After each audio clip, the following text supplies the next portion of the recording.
আর যে কটা যে কটা দিতে পারে হ্যাঁ যে যে কটা দিতে পারে দশ একটা কাস্টমার একশো আজকে 11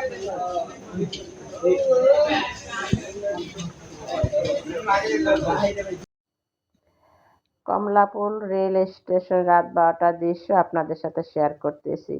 আসসালামু আলাইকুম আমার প্রিয় ভাই বোনেরা, সবাই কেমন আছেন? আশা করি যে যেখান থেকে আমার এই ভিডিওটা দেখছেন সবাই ভালো আছেন, সুস্থ আছেন।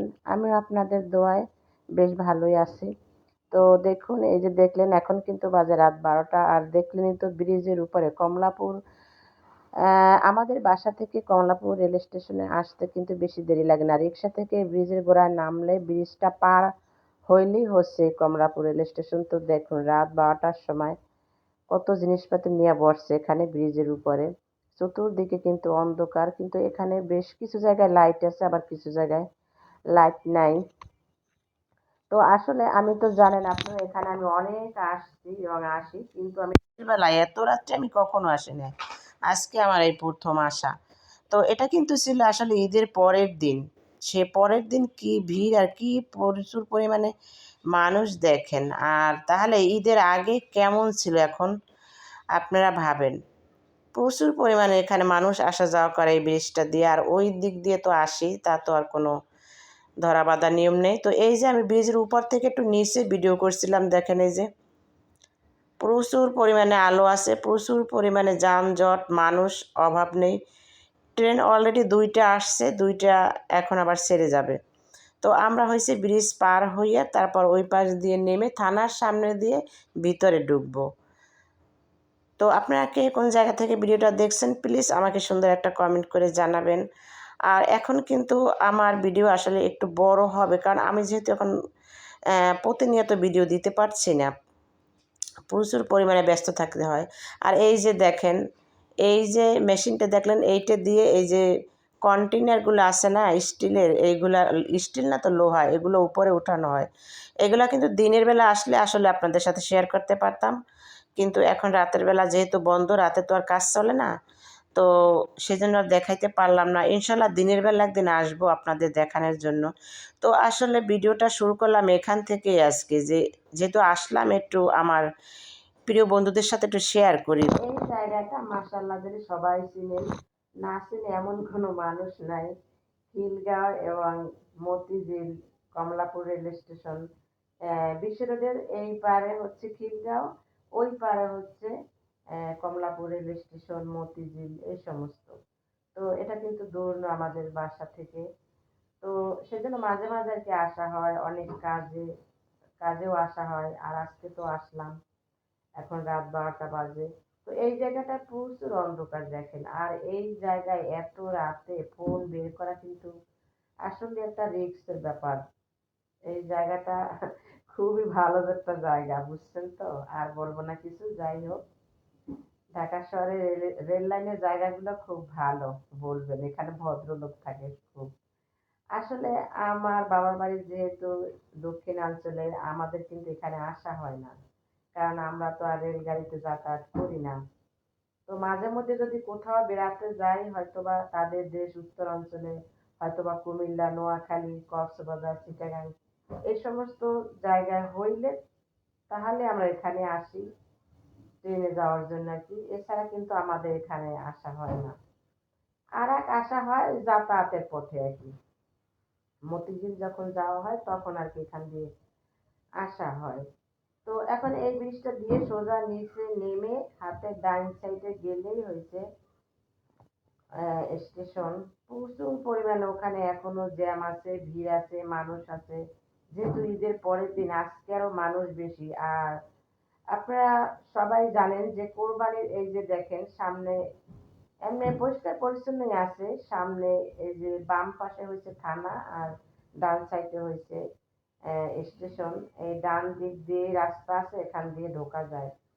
আর জায়গায় জায়গায় বক্স গুলো দিয়ে দিছে, ময়লা সব এগুলো ভিতরে ফেলে। খুবই ভালো, পরিষ্কার পরিচ্ছন্ন, খারাপ না, ভালোই পরিবেশ।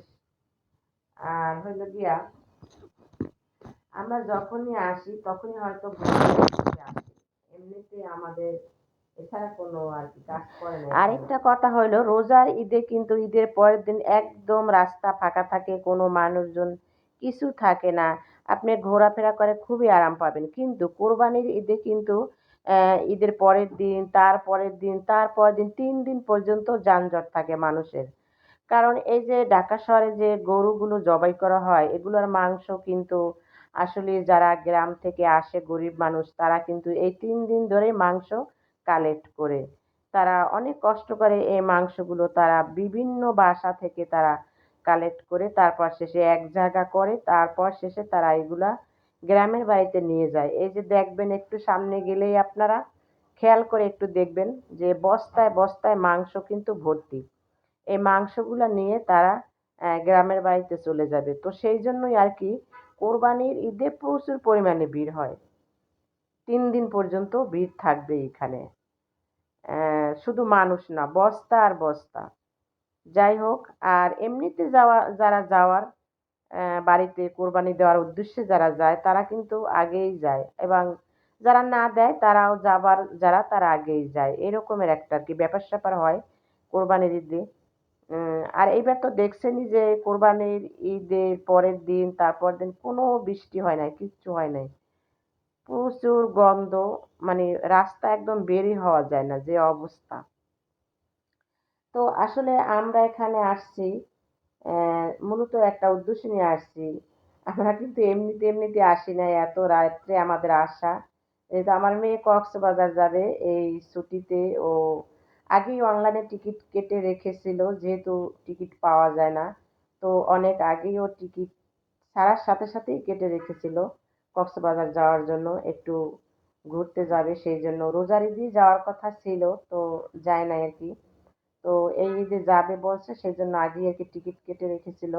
তো ওদের ট্রেন ছাড়বে বলছিল রাত 11টায়, তো এখন 12টা বেজে গেছে, তারপরও কোনো খবর নেই। হয়তোবা আরো অনেক পরে ছাড়বো, 12টা বাজবে। তো আমরা এখানে এসে আগেই দাঁড়িয়েছি, এই যে স্টেশনের সামনে দেখেন প্রচুর পরিমাণে মানুষ। আর টিকিট কাউন্টার যে আছে না, এখানে কোনো ভিড় নেই, এখানে কোনো আজকে মানুষই নেই, কারণ টিকিট সব অনলাইনে বিক্রি হয়, সেটা তো আপনারা জানেন। এখন আর এখানে তেমন একটা ভিড় হয় না, ভালোই হয়েছে। নইলে আগে দেখতাম প্রচুর ভিড়, লম্বা লাইন, এখানে সারি সারি, একদম দাঁড়ানো যেত না কোথাও। তারপরে ভিতরে গিয়ে এই যে টিভি স্ক্রিনে সব কিছুই দেখা যায়, কখন ট্রেন আসবে, এখন কোথায় আছে ট্রেন, সব কিছুই কিন্তু এখানে নিয়মকানুন সীমাবদ্ধ আছে, এবং লোকজনও আছে, সিকিউরিটি গার্ডও আছে, এবং সারা রাত্রি এভাবে চলতে থাকবে ইনশাল্লাহ। খুবই পরিষ্কার পরিচ্ছন্ন, এই যে দেখেন রুটগুলা, এবং খুবই নিরাপত্তা আছে। বেশ ভালোই লাগলো, এত রাত্রে তো আমি কখনো আসি নাই, তো আজকে আসলাম, দেখতে পেলাম, তাই আপনাদের সাথে একটু শেয়ার করলাম। তো আপনারা কে কোন জেলা থেকে দেখছেন, হয়তো বা অনেকেই আপনারা ট্রেনে যাতায়াত করেন, আপনারা জানেন, আমার চেয়ে বেশি জানেন নিয়ম কানুন। আমি তো আর এতটা জানি না। আর যারা দক্ষিণ অঞ্চলে তারা জানে সদরঘাটের নিয়ম কানুন, কিভাবে লঞ্চে আসা যাওয়া করে, কিভাবে পদ্মা ব্রিজ দিয়ে আসা যাওয়া করে, তারা আবার সেইগুলা জানে, যে যেভাবে আসা যাওয়া করে, যার যে জেলায় বাড়ি। তো প্রিয় বন্ধুরা, আজকে ভিডিওটা দেখে আপনাদের কেমন লাগছে অবশ্যই একটা সুন্দর কমেন্ট করে আমাকে জানাবেন। আর আসলে বড় ভিডিও দিতে আমার এখন প্রচুর পরিমাণে আমি হিমশিম খাইতেছি, কারণ আমার সময় একদমই থাকে না। তারপরও আমি প্রতিনিয়ত চেষ্টা করি আমার বন্ধুদের সাথে একটু কালে ইয়া রাখার, মানে তাদের সাথে একটু কি জানি বলে না, একটু মেলামেশা থাকার। আর দেখেন আজকে আমার কি অবস্থা, আজকে আমি এত তাড়াহুড়া করে আসছি যে মাথার হিজাবটা যে ভালো করে পরবো সেটাও আমার সময় ছিল না, এরকম একটা অবস্থা। আমি বাহির থেকে আসছি, আসার পরেই হঠাৎ করে মেয়ে ফোন দিছে, তো এখানে চলে আসবো। তো আমি তাড়াহুড়া করে আসছি, প্রচুর পরিমাণ তাড়াহুড়ো করছি, যার কারণে আমি হিজাবটাও মাথায় ভালো করে বাঁধতে পারিনি, কোনো রকমের একটু হিজাবটা পরেছি। তো এখন দেখেন হাত দিয়ে ধরে ধরে তারপর শেষে ভিডিও করতেছি আপনাদের সামনে, করার কিছু নাই। খারাপও লাগছে, হাসিও লাগছে, দুঃখও লাগছে, আপনারা যেটা বলেন আর কি, কিছুই বলার নেই। তো এখানে আসলে খাবার দাবারের কিন্তু কোনো অভাব নেই। বাইরে প্রচুর পরিমাণে খাবারের ক্যান্টিন আছে ওখানে। তো আসলে আমার কাছে কিন্তু ট্রেন জার্নি অনেক ভালো লাগে, মজা লাগে। কিন্তু আসলে কোথায় যাব বলেন তো? আমাদের দেশ তো দক্ষিণাঞ্চলে। তো কুমিল্লা দেখছেন কিছুদিন আগে আমি গিয়েছিলাম। তাও গাড়িতে গিয়েছিলাম। ট্রেনে যাই নাই। ট্রেনে যেতে একটু সময় লাগে। সেইজন্য আরকি যাওয়া হয় নাই। তো আপনারা কে কেমন আছেন? আপনাদের সবার ঈদ কেমন কাটলো সেটা তো জিজ্ঞেসই করা হয় নাই। আমার কিন্তু কাটছে বেশ ভালোই। সেই রকমের তেমন একটা ভালো কাটেনি। কারণ প্রচুর পরিমাণে গরম। গরমে একদমই থাকা যাচ্ছে না ঘরের ভিতরে। আর কি বলবো? আর বাহিরেও বাতাস একদম কম। আর বৃষ্টি ছিল না। বৃষ্টি থাকলে হয়তোবা একটু সবাই আরামে থাকতে পারতো, ঘোরাফেরা করতে পারতো, একটু কোথাও যেতে পারতো। তো আমি মাঝখানে একদিন আমার বোনের বাসায় গিয়েছিলাম। সেটা আপনাদের সাথে শেয়ার করা হয় নাই। এক রাত আমি ছিলাম ওখানে। সেটা শেয়ার করা হয় নাই। তাদের বাসায় প্রচুর গরম, তারপরে বিভিন্ন ঝামেলা মিলে আরকি শেয়ার করা হয় নাই। আমি যার মধ্যে একদিনে গেছি আর কোথাও আমি এই পর্যন্ত যাইনি। আর আজকে আসলাম এইখানে। তো প্লিজ বন্ধুরা আপনারা যারা বাড়িতে গিয়েছেন তারা সাবধানে আসবেন। কারণ রাস্তাঘাটে অনেক যানজট থাকবে কিন্তু আসার সময় কিন্তু প্রচুর ভিড় থাকবে। কারণ অফিস আদালত সবকিছুই এখন খুলে যাচ্ছে। প্রচুর যানজটও কিন্তু বেড়ে যাবে। তো এটা কিন্তু আসলে ঈদের ২য় দিনের ভিডিও আমার আসলে ছাড়তে একটু দেরি হয়ে গেছে। ছাড়বই না ভেবেছিলাম। তারপরও ভাবলাম আজকে একটু ছাড়ি। কারণ ভালো লাগছে না। আমার মনে চায় আমি প্রতিনিয়ত আপনাদের সাথে ভিডিওতে অ্যাক্টিভ থাকি। কিন্তু সময়ের কারণে পারছি না। তো প্লিজ আপনারা আমার কাছ থেকে মুখ ফিরিয়ে নিবেন না। আমি প্রতিনিয়ত আপনাদের ভিডিও দেখি। সেটাই হচ্ছে বড় কথা। আপনাদের ভিডিও যে দেখি, আমি সেটাই হচ্ছে বড় কথা। কিন্তু একটা কমেন্ট করে আসতে পারি না। রাতের বেলা আমি কমেন্ট করি সব্বাইকে। দিনের বেলা আমার ফোনের যে সমস্যাটা হয়েছে, আসলে এটা ফোনে না আমার আইডিতে হয়তো একটা সমস্যা হয়েছে। দিনে আমি কাউকে সাপোর্ট করতে পারি না। তো আমি সবাইকে রাতের বেলা সাপোর্ট করি। তো রাতের বেলা সাপোর্ট করলে হয় কি, আমি এই লং ভিডিওতে আসতে পারি না। এর আগে বন্ধ হয়ে যায়। এই হয়েছে একটা সমস্যা। যাই হোক, চেষ্টা করব আসার এবং ভিডিও তো সারাদিন দেখি। তাতে তো আর কোনো বাধা নেই। আর এই যে আমার মেয়ে উঠে বসছে জানালার পাশে। আমি অনেকক্ষণ দাঁড়িয়েছিলাম এখানে। তো ট্রেন ছাড়েই না। বলতেছে যে আরো ২০ মিনিট লাগবে ছাড়তে। তো আমি একটু এখানে এসে বসছি এই যে দেখেন। কিন্তু কোনো বাতাস নেই। কি আর বলবো? প্রচুর পরিমাণে গরম। তো আমি ওদের ট্রেন ছাড়ার আগেই আসলে চলে যেতে হবে। কারণ ১২টার পরে যাওয়া বাসায় আসলে টাফ হয়ে যাবে আমার। যদিও গেটের চাবি আমাদের কাছে আছে, তারপরও অনেক ব্যাপার-স্যাপার আছে। তো যাই প্লিজ হোক। বন্ধুরা আজকে আমার ভিডিওটা একটু ধৈর্য সহকারে দেখবেন, কারণ ভিডিওটা একটু বড় হয়ে গেছে। একটা জায়গা শেয়ার করতে গেলে আসলে একটু বড় হয়ে যায়, এটা করার কিছু নেই। একটু ধৈর্য সহকারে মনোযোগ সহকারে দেখবেন এবং একটা সুন্দর কমেন্ট করবেন। তো আজকে এখন আমি আপনাদের কাছ থেকে বিদায় নেব।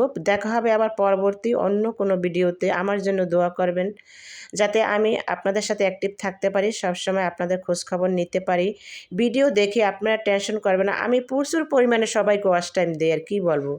অনেক আপুই আছে, অনেক আপুদের ভিডিও আছে আমার খুবই পছন্দ। আমি তাদের ভিডিও সব সময় দেখি। তাদের নামগুলো আজকে বলতে পারলাম না, আমি অন্য সময় বলবো। তাদের লং ভিডিওগুলো আমি সব সময় দেখি। আর শর্ট ভিডিও তো আমি দেখি। তো প্লিজ আপনারা আমার জন্য একটু দোয়া করবেন। আমিও সবার জন্য দোয়া করি, মন প্রাণ ভরে আপনাদের জন্য দোয়া করি। তো আবার দেখা হবে নতুন কোনো ভিডিওতে। সবাই ভালো থাকেন, সুস্থ থাকেন। সবাই সবার শরীরের প্রতি খেয়াল নেবেন। শরীর ভালো থাকলে সব কিছুই ভালো লাগে। শরীর মন ভালো না থাকলে এই পৃথিবীতে কোনো কিছুই আপনার ভালো লাগবে না। এই পৃথিবীটা আসলে ক্ষণিকের দুনিয়া। এখানে আমাদের সব কিছু করতে হবে, সব কিছুই ব্যালেন্স ঠিক রেখে তারপরে আমাদের করতে হবে। সংসার, খাওয়া দাওয়া, ঘোরাফেরা, শরীর সব কিছু আমাদের ব্যালেন্স ঠিক রাখতে হবে। আসলে এটা আমরা কজন মেয়ে মানুষ পারি বলেন তো? তারপরও আমাদের করতে হবে। আমি আপনাদের জন্য দোয়া করি, সব সময় আপনাদেরকে আমি অন্তর থেকে দোয়া করি সবাই ভালো থাকবেন। সবাই প্রচুর প্রচুর পরিমাণে কষ্ট করেন। আমি সবাইকে একটু ওয়াচ টাইম দেওয়ার চেষ্টা করি। আসলে কি আমিও ভিডিও তৈরি করি, আমি জানি যে কতটা পরিশ্রম হয়, কতটা কষ্ট হয় একটা ভিডিও তৈরি করতে। এই যে দেখেন আগে যেভাবে ভয়েস দিতাম এখন কিন্তু সেভাবে পারছি না সেই রকম গুছিয়ে, কারণ সময় খুবই